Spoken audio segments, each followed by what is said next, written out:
ओम शांति। 17 जुलाई 2024 के ईश्वरीय महावाक्य। पहले सुनते हैं आज की मुरली से होमवर्क। बाबा ने कहा, इस शरीर को ना देख आत्मा को देखो, अपने को आत्मा समझ आत्मा से बात करो। इस अवस्था को जमाना है, यही ऊंची मंजिल है। अपने को आत्मा समझ बाप को याद करना है। कहते भी हैं हम भाई भाई हैं, तो आत्मा को ही देखना चाहिए। बाप याद के यात्रा की युक्ति सिखलाते हैं। यह तो जानते हैं सारा दिन याद नहीं रहती है। तुम मेहनत करते हो, जल्दी चारों तरफ आवाज़ निकल जाए, फिर आपे ही सेंटर्स पर भागते रहेंगे। याद की मेहनत और ज्ञान की धारणा से कर्मातीत अवस्था को पाने का पुरुषार्थ करना है। ज्ञान सागर की संपूर्ण नॉलेज स्वयं में धारण करनी है। आत्मा में जो खाद पड़ी है उसे निकाल संपूर्ण वाइसलेस बनना है। रिंचक मात्र भी अपवित्रता का अंश ना रहे। हम आत्मा भाई भाई हैं, यह अभ्यास करना है। और अब सुनते हैं महावाक्यों को विस्तार से। मुरली का सार। मीठे बच्चे, इस शरीर को ना देख आत्मा को देखो, अपने को आत्मा समझ आत्मा से बात करो। इस अवस्था को जमाना है, यही ऊंची मंजिल है। प्रश्न, तुम बच्चे बाप के साथ ऊपर कब जाएंगे? उत्तर, जब अपवित्रता की मात्रा रिंचक भी नहीं रहेगी। जैसे बाप प्योर है, ऐसे तुम बच्चे भी प्योर बनेंगे, तब ऊपर जा सकेंगे। अभी तुम बच्चे बाप के सम्मुख हो।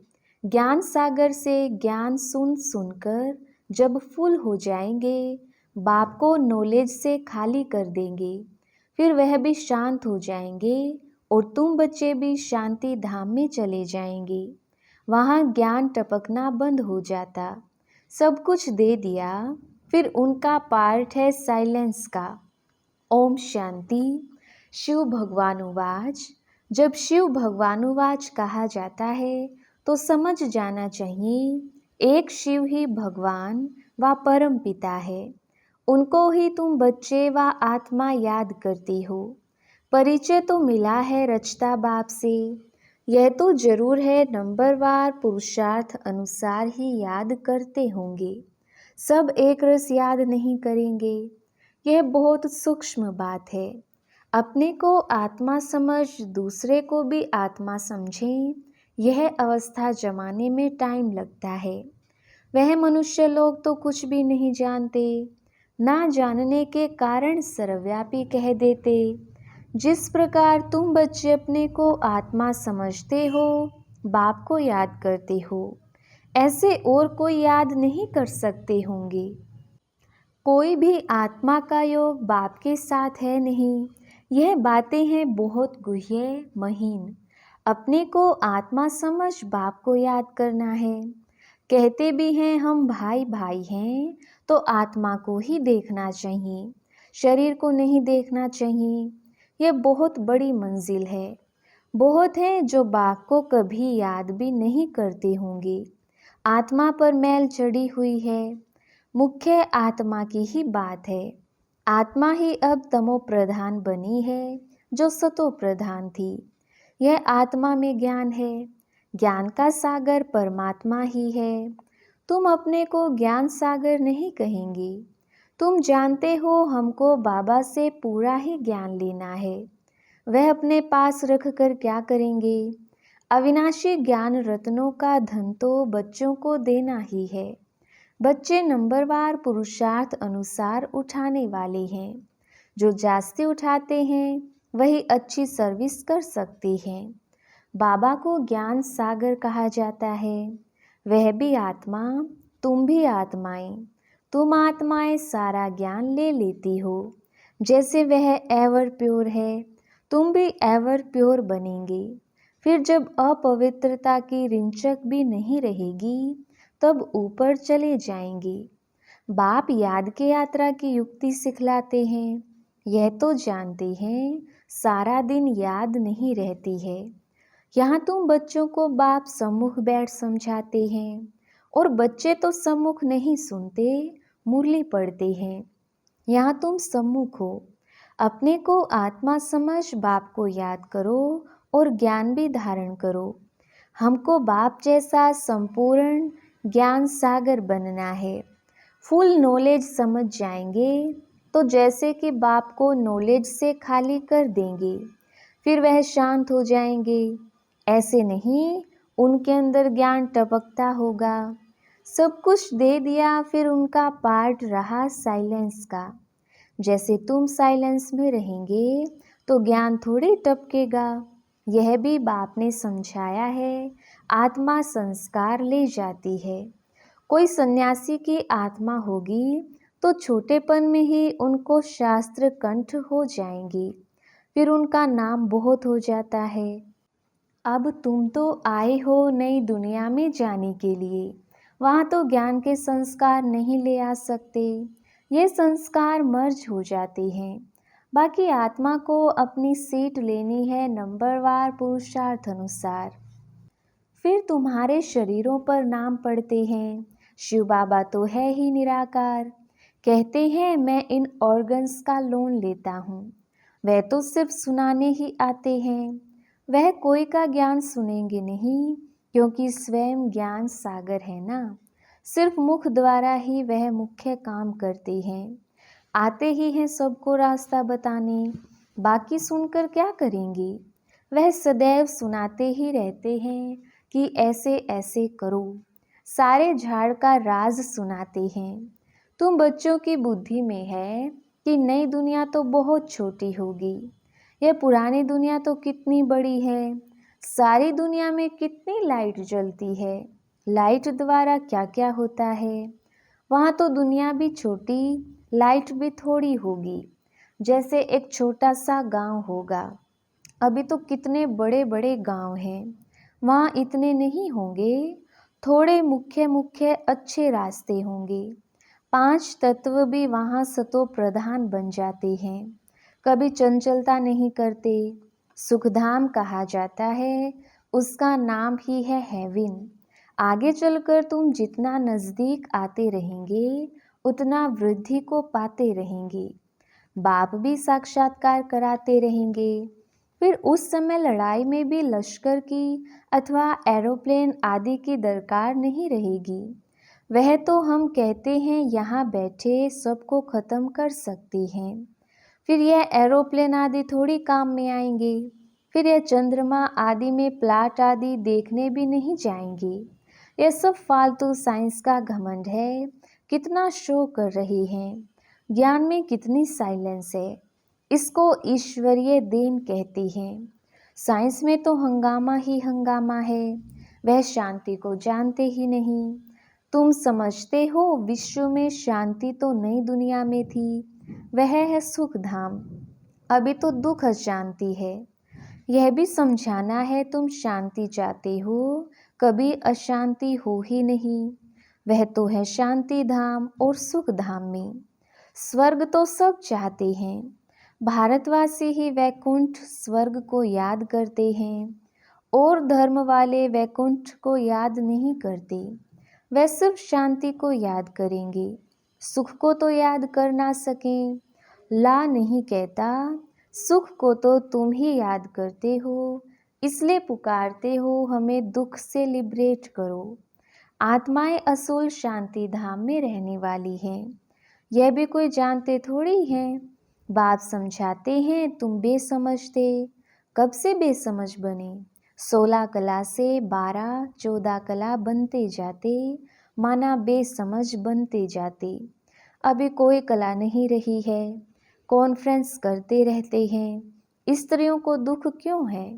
अरे दुख तो सारी दुनिया में है, अथाह दुख है। अब विश्व में शांति कैसे हो? अब तो ढेर के ढेर धर्म हैं।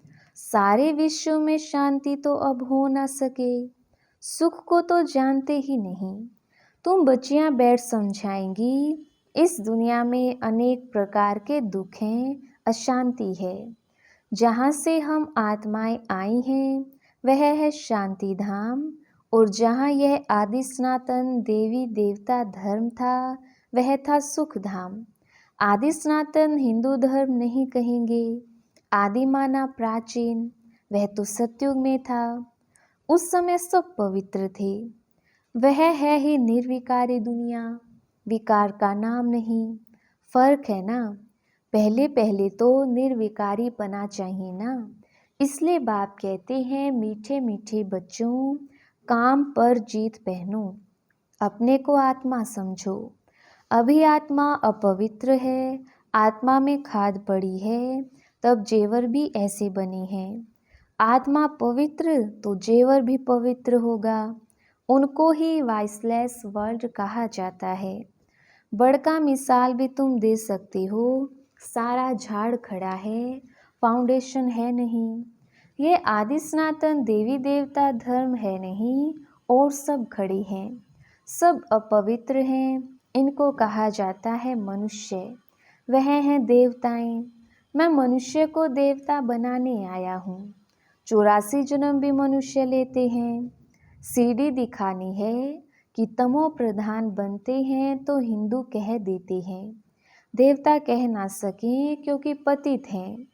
ड्रामा में यह राज है ना, नहीं तो हिंदू धर्म कोई है नहीं। आदि सनातन हम ही देवी देवता थे। भारत ही पवित्र था, अब अपवित्र है, तो अपने को हिंदू कहलाते हैं। हिंदू धर्म तो कोई ने स्थापन किया नहीं है। ये बच्चों को अच्छी रीति धारण कर समझाना है।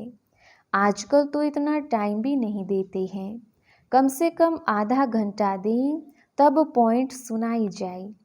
पॉइंट तो ढेर हैं, फिर उनसे मुख्य मुख्य सुनाई जाती हैं। पढ़ाई में भी जैसे जैसे पढ़ते जाते हैं तो फिर हल्की पढ़ाई अलफ बे आदि थोड़ी ही याद रहती है, वह भूल जाती है। तुमको भी कहेंगे अभी तुम्हारा ज्ञान बदल गया है।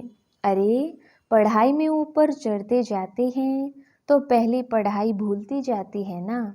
बाप भी हमको नित्य नई नई बातें सुनाते हैं। पहले हल्की पढ़ाई थी, अब बाप गुह्य गुह्य बातें सुनाते रहते हैं। ज्ञान का सागर है ना। सुनाते सुनाते फिर पिछाड़ी में 2 अक्षर कह देते, अलफ को समझा तो भी काफ़ी है। अलफ को जानने से बे को जान ही लेंगे। इतना सिर्फ समझाओ तो भी ठीक है। जो जास्ती ज्ञान नहीं धारण कर सकते वह ऊंच पद भी पा नहीं सकते। पास भी दोनों हो ना सकें, कर्मातीत अवस्था को पा ना सकें। इसमें बड़ी मेहनत चाहिए। याद की भी मेहनत है, ज्ञान धारण करने की भी मेहनत है। दोनों में सब होशियार हो जाएं, सो भी तो हो ना सके। राजधानी स्थापन हो रही है, सब नर से नारायण कैसे बनेंगे। इस गीता पाठशाला की एम ऑब्जेक्ट तो यह है। वही गीता ज्ञान है, वह भी कौन देते हैं, यह तो सिवाय तुम्हारे कोई जानते ही नहीं। अभी है कब्रिस्तान, फिर परिस्तान होने का है।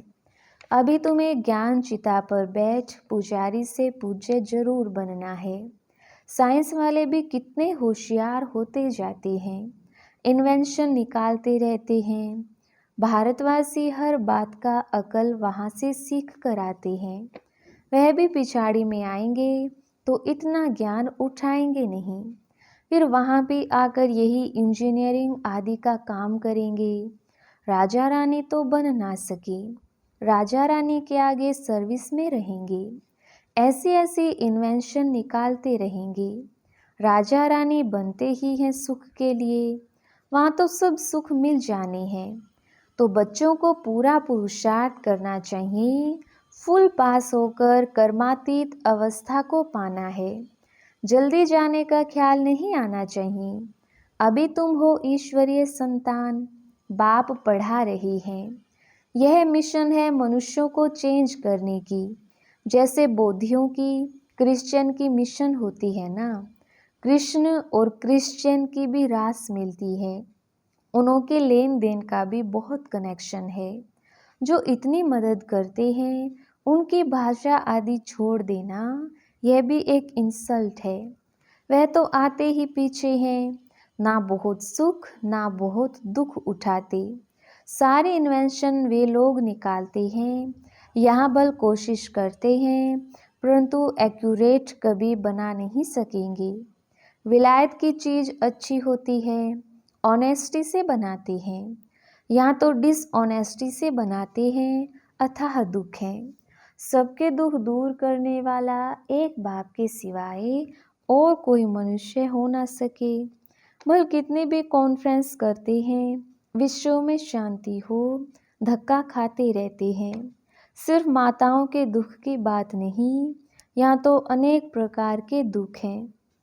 सारी दुनिया में झगड़े मारामारी की ही बात है। पाई पैसे की बात पर मारामारी कर देते हैं, वहाँ तो दुख की बात नहीं होती। यह भी हिसाब निकालना चाहिए। लड़ाई कभी भी शुरू हो सकती है। भारत में रावण जब से आता है तो पहले पहले घर में लड़ाई शुरू होती है, जुदा जुदा हो जाते हैं, आपस में लड़ मरते हैं, फिर बाहर वाले आते हैं। पहले ब्रिटिश थोड़ी थे, फिर वह आकर बीच में रिश्वत आदि देकर अपना राज्य कर लेते हैं। कितना रात दिन का फर्क है, नया कोई भी समझ ना सके। नई नॉलेज है ना, जो फिर प्राय लोप हो जाती है। बाप नॉलेज देते हैं, फिर वह गुम हो जाती है। यह एक ही पढ़ाई एक ही बार एक ही बाप से मिलती है।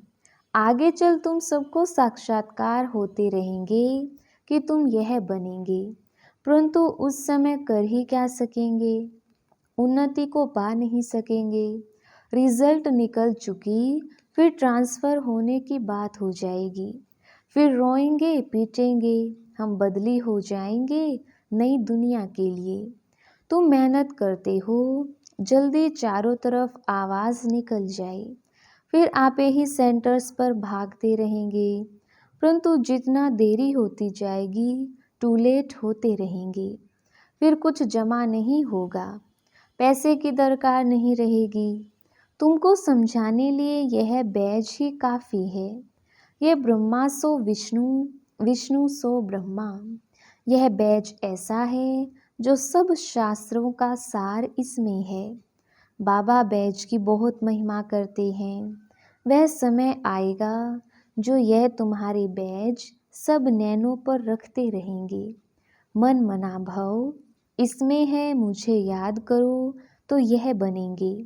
फिर यही 84 जन्म लेते हैं। पुनर्जन्म ना लेने वाला एक ही बाप है। अच्छा, मीठे मीठे सिकिलदे बच्चों प्रति माता पिता बाप दादा का याद प्यार और गुड मॉर्निंग। रूहानी बाप की रूहानी बच्चों को नमस्ते। हम रूहानी बच्चों की रूहानी बाप दादा को याद प्यार गुड मॉर्निंग और नमस्ते जी। धारणा के लिए मुख्य सार। पहला पॉइंट, याद की मेहनत और ज्ञान की धारणा से कर्मातीत अवस्था को पाने का पुरुषार्थ करना है। ज्ञान सागर की संपूर्ण नॉलेज स्वयं में धारण करनी है। दूसरा पॉइंट, आत्मा में जो खाद पड़ी है उसे निकाल संपूर्ण वाइसलेस बनना है। रिंचक मात्र भी अपवित्रता का अंश ना रहे। हम आत्मा भाई भाई हैं, यह अभ्यास करना है।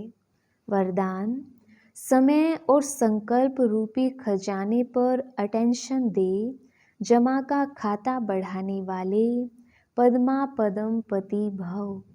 विस्तार, वैसे खजाने तो बहुत हैं, लेकिन समय और संकल्प विशेष इन दो खजानों पर अटेंशन दो।